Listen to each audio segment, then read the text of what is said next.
Эмне үчүн ушул райондук деңгээлде комиссия түзүп ушундай иштерди текшерип атабыз. Бул бир гана Алиянов айыл өкмөтүнө тиешелүү эмес. Буга чейин социалдык тармактын колдонуучулары, Ош облусунун тургундары абдан жакшы билет. Биз ушул камералар менен барып, ачык түрдө эч кандай эч кимге эч нерсени жашырбай, ачык тартып, ачык көрсөтүп келгенбиз.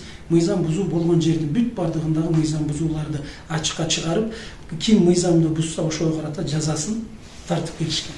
Буга чейин дагы бир топ кызматкерлер ошол биз текшерип барган жерлердеги кызматкерлердин көпчүлүгү мына жумуштан алынды.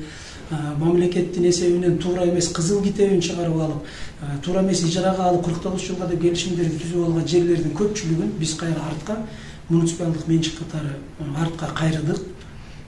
Буга мисал мына Өзгөн районундагы Кароол айыл өкмөтүндө 1 гектар 10 соту жерди ушул мен ошол жердеги ФАПка жана үй бүлөлүк дарыгерлер тобуна тиешелүү жер болгон.